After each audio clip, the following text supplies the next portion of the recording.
स्वागत है आप सभी का अथर्व क्लासेस पर। आज की मध्य प्रदेश महिला पर्यवेक्षक की क्लास में हम पोषण एवं स्वास्थ्य के अंतर्गत जो इसका लास्ट चैप्टर है कुपोषण तथा सामान्य बीमारी की जानकारी, तो इसको डिटेल में पढ़ेंगे। इससे पहले की क्लासेस में हमने पोषण, जीवन की विभिन्न अवस्थाओं में पोषण का महत्व, गर्भवती की देखभाल, टीकाकरण और स्वास्थ्य के विभिन्न राष्ट्रीय कार्यक्रम को डिटेल में पढ़ा था। अगर आपने वह वीडियो नहीं देखी है तो चैनल पर जाकर जरूर देखें और साथ ही सभी सब्जेक्ट्स की टॉपिक वाइज महत्वपूर्ण महत्वपूर्ण प्रश्नों की सीरीज चैनल के माध्यम से आपको मिल जाएगी, तो चैनल पर जाकर जरूर देखें।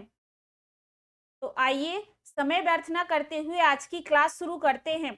इससे पहले अगर आपने चैनल सब्सक्राइब नहीं किया है तो चैनल को सब्सक्राइब जरूर करें और अगर वीडियो पसंद आए तो वीडियो को लाइक जरूर करें। तो कुपोषण के अंतर्गत सबसे पहले हम समझते हैं कुपोषण के बारे में। कुपोषण जिसे कहा जाता है मलन्यूट्रिशन, तो शरीर के लिए आवश्यक संतुलित आहार लंबे समय तक नहीं मिलना ही कुपोषण कहलाता है। तो कुपोषण का अर्थ यही है कि पोषण यदि उचित नहीं होता है, उचित मात्रा में नहीं पहुंचता है, तो यह क्या है, या तो अपर्याप्त पोषण या अत्यधिक पोषण होता है, तो यह कुपोषण की श्रेणी में आता है। कुपोषण के कारण बच्चे और महिलाओं की रोग प्रतिरोधक क्षमता कम हो जाती है, जिससे वे क्या है, आसानी से कई बीमारियों के शिकार बन जाते हैं। कुपोषण की जानकारी होना अत्यंत जरूरी है। यदि व्यक्ति को क्या है, शारीरिक आवश्यकता के अनुरूप उचित मात्रा में क्या है, भोजन प्राप्त नहीं होता है या अधिक आवश्यकता से अधिक मिलता है, तो यह क्या होता है, कुपोषण की श्रेणी में आएगा। तो बच्चे और जो स्त्रियां हैं उनमें अधिकांश रोगों की जड़ में कुपोषण ही होता है। तो कुपोषण के भी दो प्रकार होते हैं, जिसमें पहला होता है सुपोषण और दूसरा होता है अतिपोषण।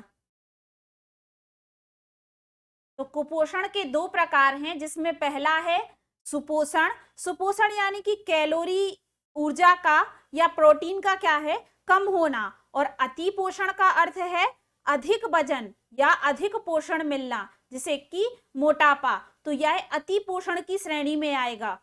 और जो सुपोषण है इसमें क्या है, विटामिन, खनिज लवण, प्रोटीन, कैलोरी, ऊर्जा का कम मिलना, यह क्या है, सुपोषण की श्रेणी में आएगा, जिसमें कम वजन होना। अब जानते हैं कि कुपोषण को कैसे पहचानेंगे। तो यदि मानव शरीर को संतुलित आहार की जरूरी तत्व लंबे समय तक ना मिलना, तो कई लक्षण देखने को मिलते हैं, जिससे कुपोषण का पता चलता है। यदि मनुष्य के शरीर में संतुलित भोजन है जो जरूरी है उनके शरीर में लंबे समय तक ना मिले, तो इससे क्या है, कई लक्षण देखने को मिलते हैं, जिससे क्या है, कुपोषण का पता चलता है। तो आइए देखते हैं कि कौन से लक्षण पर दिखते हैं।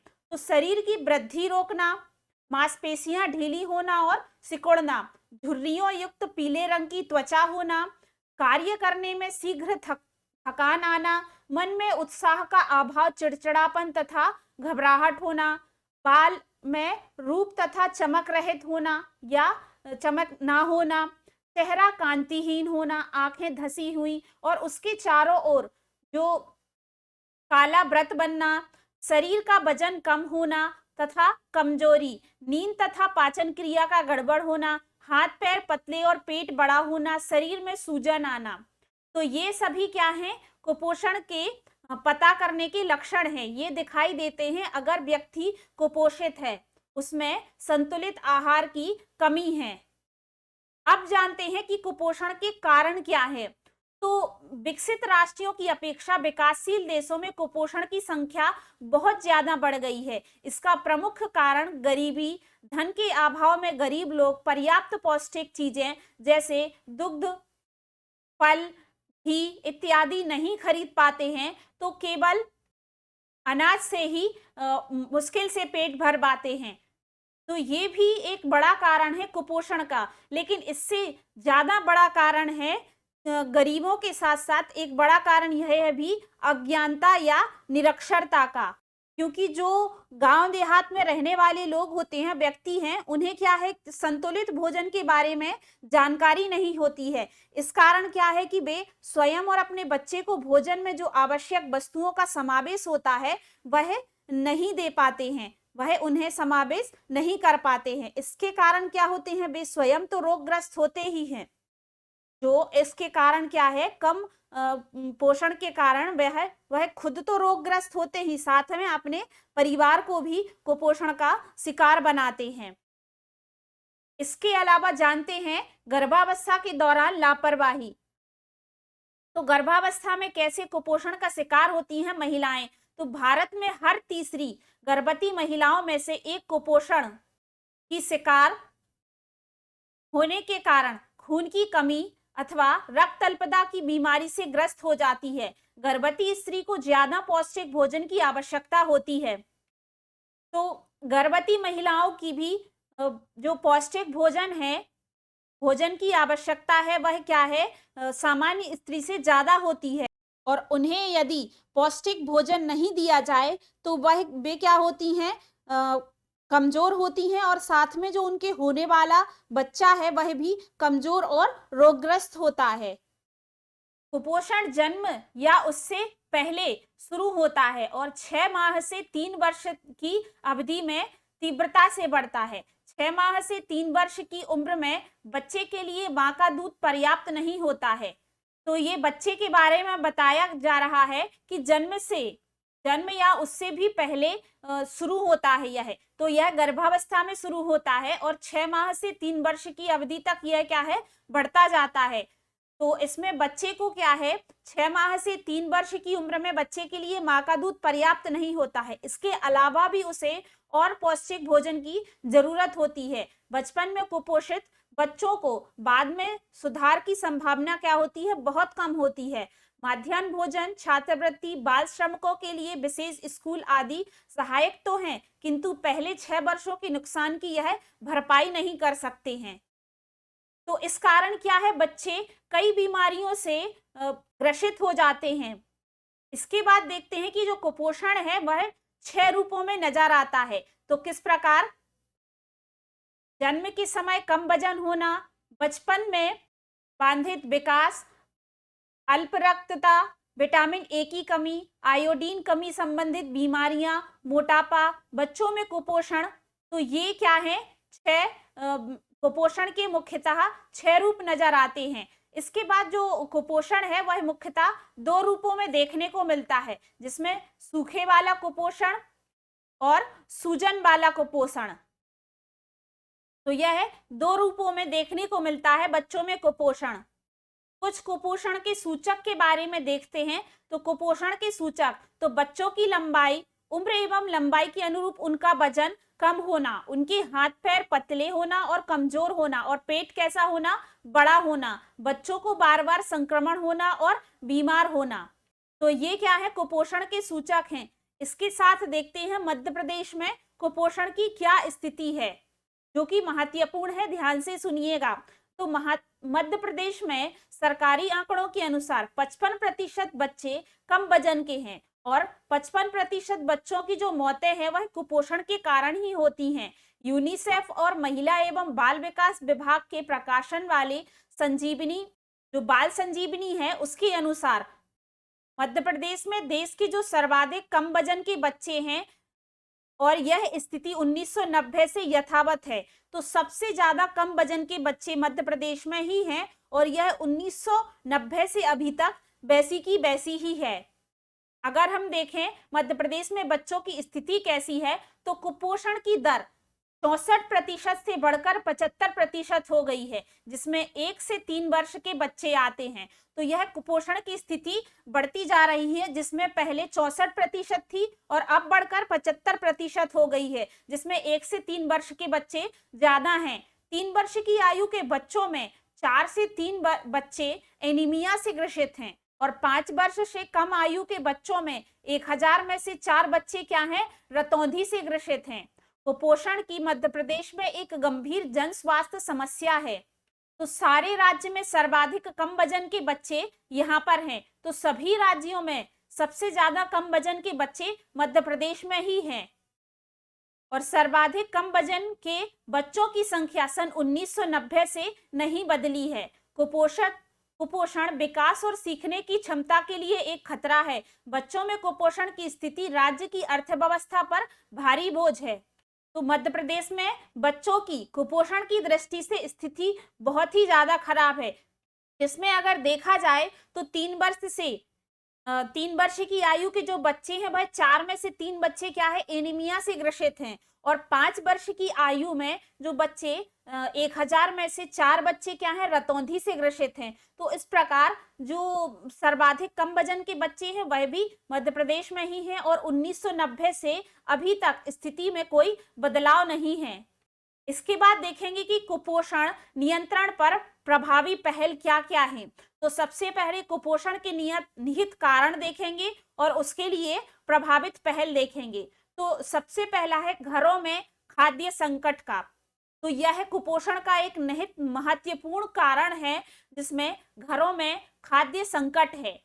तो इसके लिए प्रभावित पहल क्या की गई है वह देखेंगे। तो कृषि को अत्यधिक उत्पादन बनाना ताकि बेहतर पोषण उपलब्ध हो सके, आयु वर्धन कार्यक्रमों को गरीबों एवं कुपोषितों के लिए अधिक लक्ष्य करना, खाद्यान्न की दरों को नियंत्रित कर रखना, खाद्य सुरक्षा की सतत निगरानी करना। तो यह इसके लिए प्रभावित पहल है। इसके बाद दूसरा है महिला और बच्चों की देखरेख के लिए। तो इसमें जो प्रभावित पहल है वह है समाज और घरों में महिलाओं की भूमिका को मजबूत करना। इसके बाद जो कुपोषण के लिए निहित कारण है वह है स्वास्थ्य, जल और स्वच्छता। तो लोक स्वास्थ्य का विस्तार करना, स्वास्थ्य सेवाओं की गुणवत्ता बढ़ाना, स्वास्थ्य सेवाओं के साथ पोषण को भी सम्मिलित करना, उचित मात्रा में गुणवत्तापूर्ण पानी को पहुंच बढ़ाना, अच्छे स्तर की स्वच्छता सुनिश्चित करना। इसके बाद जो कुपोषण का कारण है वह है आर्थिक विकास और इसके लिए प्रभावित पहल क्या है, गरीबी कम करने वाली आर्थिक वृद्धि के प्रभावों को बढ़ाना, लोकतंत्र को बढ़ावा देना और मानव अधिकारों की रक्षा करना। इसके बाद जो कुपोषण का निहित कारण है वह है वैश्वीकरण। के लिए प्रभावित पहल क्या है, वैश्वीकरण के खतरों से गरीबों की रक्षा करना और उन्हें अधिक अवसर और दक्षता प्रदान करना। तो यह कुपोषण के निहित कारण थे और उसकी प्रभावित पहल थी जो कि मध्य प्रदेश सरकार द्वारा की जा रही है। अब इसके बाद जानते हैं कुपोषण नियंत्रण में समेकित बाल विकास सेवा की भूमिका। आईसीडीएस की जो कुपोषण नियंत्रण है इसकी भूमिका क्या है। तो भारत में समेकित बाल विकास सेवा एकमात्र कार्यक्रम है जो सीधे कुपोषण निवारण के लिए जिम्मेदार है। यह आंगनबाड़ियों के लिए एक विस्तृत नेटवर्क द्वारा संचालित है जिसमें पूरा पोषण, स्कूल पूर्व शिक्षा और स्वास्थ्य सेवाओं को बच्चों, गर्भवती एवं धात्री महिलाओं और कुपोषित बालिकाओं का तक पहुंचना अपेक्षित है। वर्तमान में सकल घरेलू उत्पादन का 3000 करोड़ का प्रावधान सकल घरेलू उत्पादन का 1/10वां हिस्सा भी नहीं है। मध्य प्रदेश में आदिवासी क्षेत्र में मात्र 49,784 आंगनबाड़ी केंद्र हैं, जबकि वास्तविक आवश्यकता 1.10 लाख केंद्रों की है। इसी प्रकार शहरी क्षेत्र में अभी 16,849 केंद्रों की जरूरत है। तो यह मध्य प्रदेश की स्थिति है। तो यह थी समेकित बाल विकास सेवा के कार्यक्रम के बारे में। अब इसके बाद जानते हैं बचपन में होने वाले सामान्य रोगों के बारे में। तो सबसे पहले इसके बारे में थोड़ा सा समझते हैं। तो बच्चों के मुकाबले, वयस्कों के मुकाबले बच्चों में रोगों के विरुद्ध लड़ने की जो शक्ति होती है वह कम होती है। जो रोग प्रतिरोधक क्षमता होती है वह वयस्कों के मुकाबले बच्चों में क्या होती है, कम होती है। तो बच्चों में अधिकांश रोग रोगाणुओं के शरीर के भीतर प्रवेश करने के कारण होते हैं। बच्चों को संक्रमण से बचने के लिए अनेक ढंग अपनाए जा सकते हैं, जैसे कि टीकाकरण इसमें प्रमुख है। इसके अतिरिक्त जिस मार्ग से संक्रमण शरीर में प्रवेश करता है उसकी रोकथाम करने साथ ही बच्चों को खुराक देते रहना चाहिए। रोगों की रोकथाम के लिए स्वास्थ्य कार्यकर्ताओं को क्या करनी चाहिए? निम्न बातों के संबंध में ज्ञान होना चाहिए। बचपन में होने वाले सामान्य रोगों के चिन्ह और लक्षण पहचानने की क्षमता, रोग हो जाने की स्थिति में इलाज करना और माता को स्वास्थ्य शिक्षा प्रदान करना, यह जानना कि किस स्थिति में बच्चों को प्राथमिक स्वास्थ्य केंद्रों पर भेजना है। तो जो बचपन में होने वाले रोग हैं उससे लड़ने के लिए बच्चों के लिए जो विधि अपनाई जाती है उसमें सबसे महत्वपूर्ण है टीकाकरण। और इसके अतिरिक्त जो स्वास्थ्य कार्यकर्ता हैं उनको इनके बारे में जानना जरूरी है, इनसे संबंधित सभी जानकारियां आना जरूरी है, जिसमें बचपन में होने वाले सामान्य रोगों के चिन्ह और लक्षण पहचानने की क्षमता होनी चाहिए। इसके अलावा रोगों को जानने की स्थिति में इलाज करना और माता को स्वास्थ्य शिक्षा प्रदान करना, साथ ही यह जानना कि किस स्थिति में बच्चे को प्राथमिक स्वास्थ्य केंद्रों में भेजना है। इसके बाद देखते हैं बचपन में होने वाले रोगों की सूची के बारे में।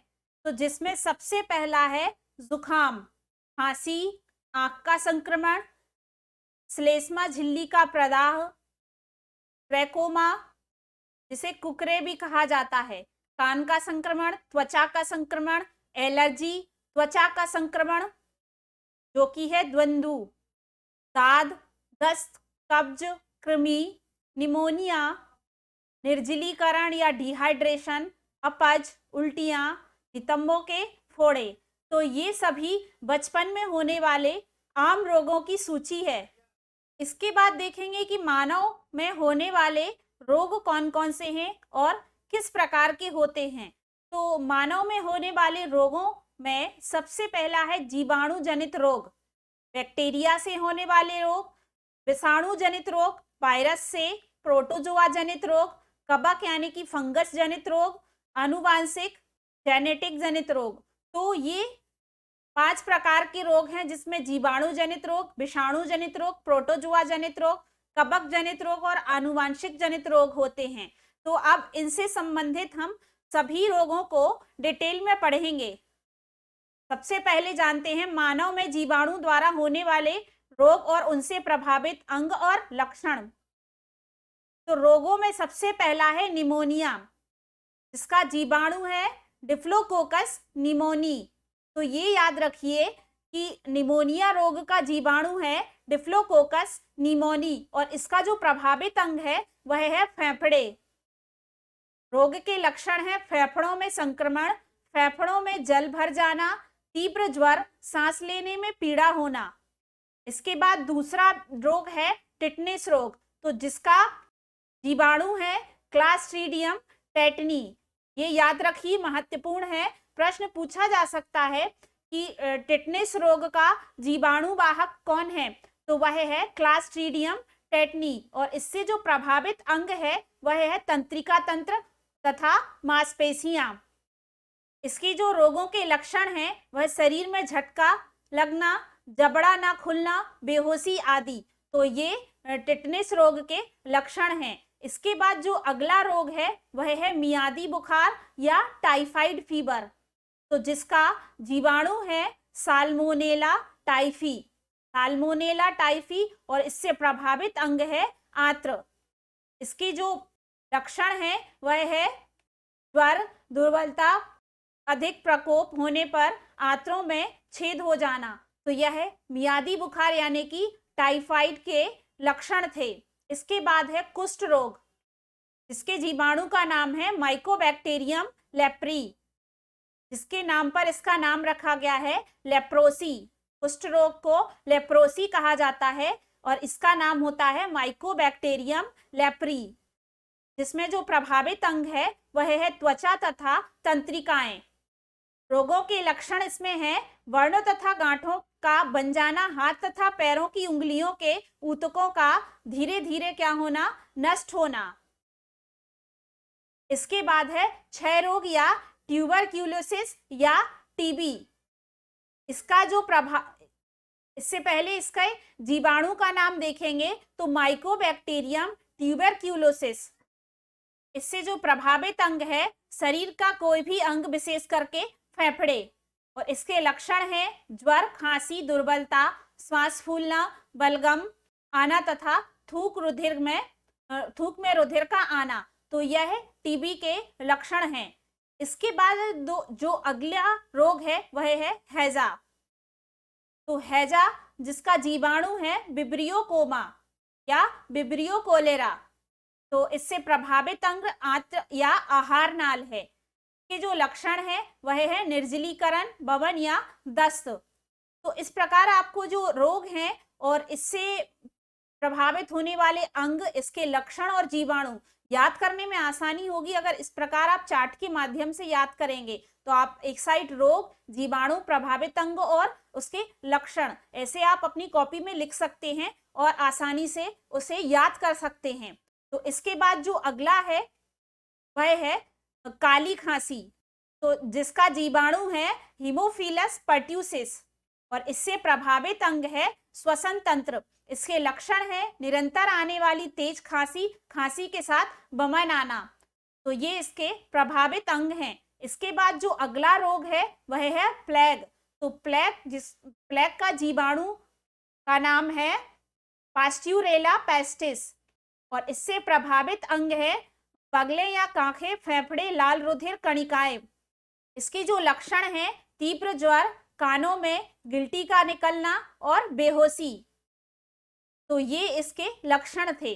तो इस प्रकार हमने देखे सभी जीवाणु जनित रोग, जिसमें सबसे पहला निमोनिया जिसका जीवाणु है डिफ्लोकोकस निमोनी। इसके बाद देखा टिटनेस, क्लास्ट्रीडियम टेटनी, मियादी बुखार यानी कि टाइफाइड, साल्मोनेला टाइफी। इसके बाद कुष्ठ रोग जिसे कि लेप्रोसी कहा जाता है, माइकोबैक्टीरियम लेप्री है जीवाणु। इसके बाद है टीबी जिसका जीवाणु है माइकोबैक्टीरियम ट्यूबरक्यूलोसिस। इसके बाद है हैजा तो जिसका जीवाणु है विब्रियो कोमा या विब्रियो कोलेरा। इसके बाद है काली खांसी तो जिसका जीवाणु है हीमोफिलस पर्ट्यूसिस। इसके बाद है प्लेग, पास्ट्यूरेला पेस्टिस।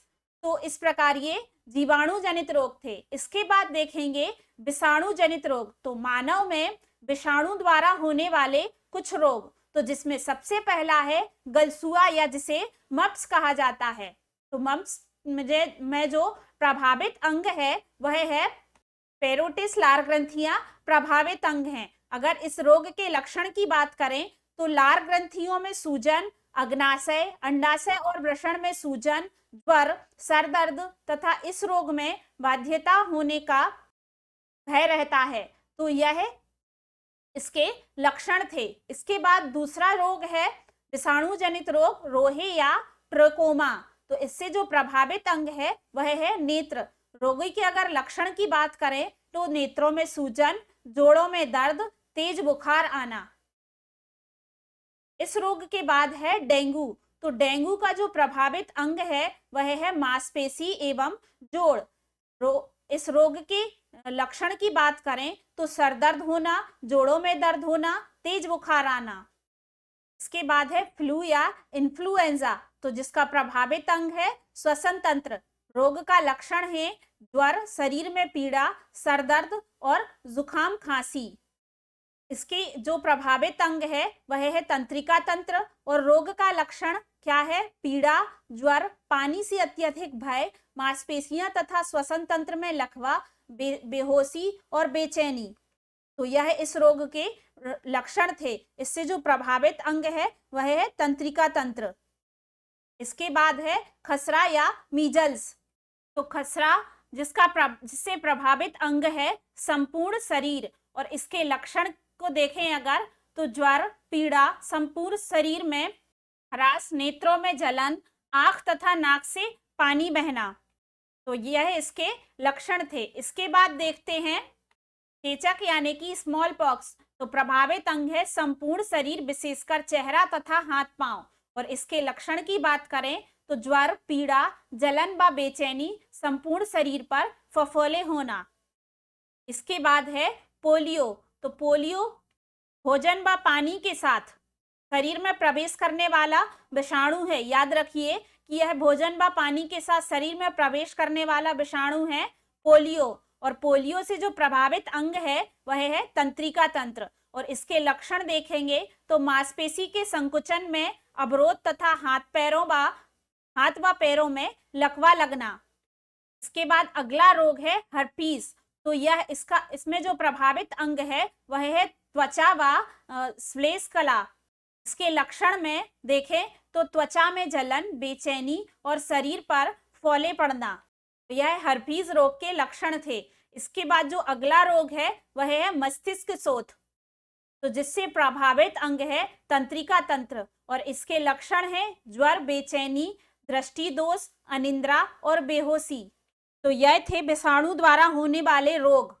इसके बाद अगर देखें आनुवांशिक रोग के, तो आनुवांशिक रोग में कुछ रोग हैं जिसमें वर्णता, डर्नन सिंड्रोम, हीमोफेलिया, डाउन सिंड्रोम। तो इस प्रकार के रोग आनुवांशिक रोग हैं। और अगर कबक रोग की बात करें तो कबक रोग के अंतर्गत दमा, गंजापन, दाद और खाज, इसी के साथ एथलीट फुट भी कबक रोग के अंतर्गत आएगा। और साथ ही प्रोटोजुआ जनित रोग में मलेरिया, पायरिया, सोने की बीमारी, पेचिस और कालाजार, तो ये सभी प्रोटोजुआ जनित रोग हैं। तो आज की क्लास समाप्त करने से पहले आप सभी से मेरा एक प्रश्न है जो कि आप कमेंट बॉक्स में जरूर दीजिएगा। तो आप सभी मेरे क्वेश्चन का आंसर दीजिए कि मलेरिया के परजीवी का वाहक कौन है और मलेरिया किस प्रोटोजुआ के कारण होता है। तो दोनों आंसर जरूर आप कमेंट बॉक्स में जरूर दीजिएगा। मलेरिया के परजीवी का वाहक जिसका नाम आप लिखिए, और मलेरिया जो प्रोटोजुआ से होता है इस प्रोटोजुआ का नाम लिखिए।